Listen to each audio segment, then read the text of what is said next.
Greetings, my friends. It's good to be back. Um, it's time to clarify once and for all what's a good bishop, what's a bad bishop, and how do we actually, in the middle game, can activate our own bishops. Hopefully, you're going to get the bishop pair. Right. So, a good bishop is the bishop that controls the free diagonal, which is not blocked by its own pawns. Just briefly being put here. Summary. So no hindrance, no blockage for your own bishop. And if you can, keep your opponent's bishops blocked, even for the better. Okay, we're having this scenario now. And we enjoy bishop here on b7, which currently is behind its own pawn. Okay, and this bishop would be super happy, so to speak, to attack directly the g2 pawn, shielding the white king. So we mustn't be afraid every now and then to consider sacrificing a pawn if that means the primary consequence is activating the bishop or any other piece for that matter. So let's just look at the d4 pawn's advancement, hits the bishop with tempo, and opens up, reveals the bishop's diagonal, and that is the best stuff we could have done here. So let's just assume our opponent takes back with the bishop. But there is more to than meets the eye here, because we could, for instance, play something like rook to c2. We already enjoy a rook battery on the c file here, and rook on c2 would very nicely having enormous pressure on the second rank, where the knight, the defender of the bishop, is, and also the g2 would be targeted. So let's just moving with a couple of more moves. Rook to c2. Look how nicely we've infiltrated the black rook on the second rank. Again, the knight is sort of fixed. If the knight moves, the bishop simply is dead.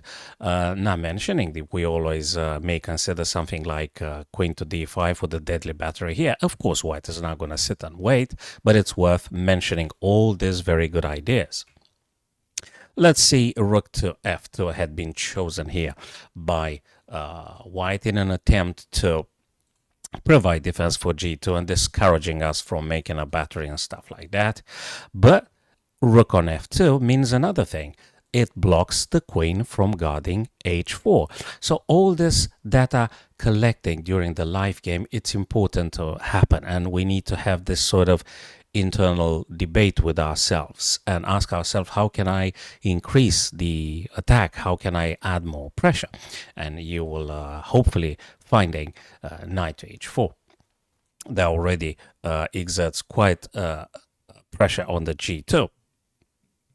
And another thing, very important, guys, don't be afraid to even consider trading rook for a bishop and a pawn. All right, if you remember the value of the pieces, the knight and the bishop together having 6 points and the rook 5. But anyway, in the middle game, particularly in the middle game, if you trade the rook for a bishop and a knight, that's even better. Okay, because they are way more active and incredible power in the middle game. So don't be afraid to trade the black rook for here for a white a bishop and knight. Okay, so if they continue, I don't know, queen to f1, just give an example. Don't be afraid to actually trade off this, and when rook takes, you're actually going to take back.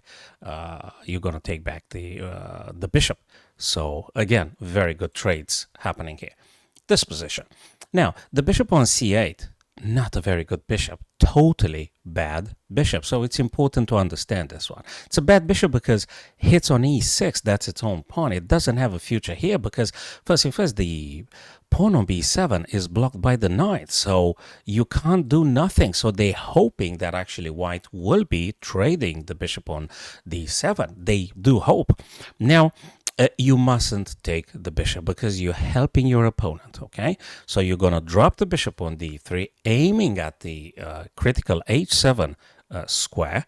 And, you know, given a chance, maybe you can drop the bishop to b1. You can replace it with the queen, and then a deadly battery had been set up. So you mustn't trade. Again, do not trade your active pieces for your opponent passive pieces. Another principle important to for us to remember here. Rook c8, obviously rook on a8 can't be kept there. So rook c8, you always go on the open files or semi-open files with your rooks. Bishop b1, announcing queen d3 and a potential deadly battery looking at h7, checkmate. And if your opponent plays something like g6, what we need to understand is that they are weakening the squares, the dark squares around the king, and h6 becomes a liability, and everything's fine. White is a little bit better here, particularly with that battery, because white also enjoys, guys, again, have a good look here. Bishop on b1, a very good bishop. Bishop on d7, bad bishop for the time being. Of course, they might think about engineering stuff here and attacking you in this fashion, but you're not going to sit and wait for sure. Okay, let's go for the next tutorial. Okay. Black played rook to f to e8, surprisingly here. Not surprisingly, it's a good move. It's always a good stuff to getting the rooks, as we said, on the D and E open and semi-open files. But if you have a shot at trading your opponent's active bishop, do not hesitate to do so. Now, there is a very critical battery here for white. You do indeed have the knight on f1 guarding h2, so you won't get checkmated, but it's incredibly uncomfortable to play chess having a minor piece on the back rank in the middle of the game, not using that resource to actually creating attacking opportunities yourselves. So don't do that. So I mean, if you got the opportunity, trade your opponent's active bishop. And luckily for ourselves, we do have the knight on c4, which targets the queen and the bishop at the same time. The beauty of the knight's attack. And of course, black needs to save the queen. And doing so, you have the available bishop to being captured straight away, and do that. Because you need to free up your knight. You need to play something active. You can't just skip the knight on f1. Okay, so they're going to play whatever they're going to play, and you're going to take it back. When queen takes, then you can finally claim the d file. You think about where can you get the knight to attacking your opponent. Okay, let's continue. Beautiful, rook e to d, attack the queen. We call it in chess with tempo. Let's start our let's continue our odyssey here. So we've got two beautiful attacking bishops here. White bishops are better currently than the black bishops. Of course, they are better. The bishop on b7 currently doesn't attack anything from white. I mean, he's just behind its own pawn. They can't go a6. Again, the bishop on g7 is behind two black pieces and can't take advantage of the of this diagonal, because your bishop on e3 just stops them. So we can conclude that the white bishops are better. Now, how do we improve our attacking chances here? Well, definitely, if you look at the bishop on c4, you notice already pressure on the f7. You're not going to take on f7 now because there is a queen and there is the king defending. So you're not going to do it, but you can definitely add another attacker. And you can, for instance, consider knight to g5, double attack on f7, which we just said previously. There is only one piece, namely the queen defending, apart from the king, of course. And we would be more than happy to play, say, knight to f7. Okay, so already white is enjoying this position here. Even if there is something like knight e6, you're going to be winning at least a pawn here, and the position again is very promising. Knight's going to take, pawn's going to take, bishop's going to take with check, with tempo, and then again you go for the claiming the d file, and things are super cool here. Okay, so let's go for more exercises. This one here, my friends. So white had played the bishop on b2, which really we need to acknowledge didn't do nothing on b2. They played it on a3 to challenge your bishop and eventually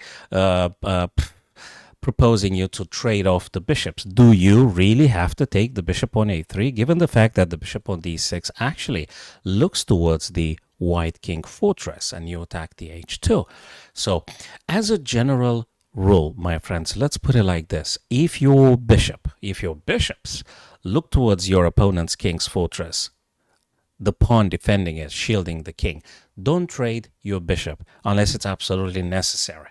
or your opponent's bishop is more dangerous than yours. So I would say now, don't trade the bishop, even if you might have some tactics you could consider. It's not that big of an achievement. Whereas this bishop here, let's just consider bishop c7 for a second. You maintain your dangerous diagonal for your opponent, dangerous that is. And if they play something like rook ac, you're going to play rook ac. Maybe you're going to drop the bishop here at some point. And you're going to be nice and safe with this bishop, keeping it along this diagonal. So do not trade your active bishop. If indeed is so dangerous for your opponent, keep them on the board. You never know. Another exercise here. So let's see, what can we do? Oh, I think I've seen something. My opponent has a battery here, queen c2 and bishop d3, and my knight on f6 kind of has to stay there, okay, to defend h7. So I'm not very comfortable with that, and also I'm not comfortable to play g6 in order to free up my knight on f6 to go. Therefore, if I have a chance, and I do in this very moment, at this very moment, I could play, for instance, something like knight to b4, forking white's queen and bishop battery, and I'm super happy about this one because I will necessarily remove a very dangerous bishop. I'm taking the bishop straight away, so I got rid of that very dangerous bishop. So I'm super happy about this one. Of course, queen is going to take, but then again, I'm claiming the d, and I'll be claiming the c file with my rooks. Probably white's going to do similarly, but I have won a tempo, and I managed to remove one of my opponent's aggressive pieces. Let's look at another exercise here.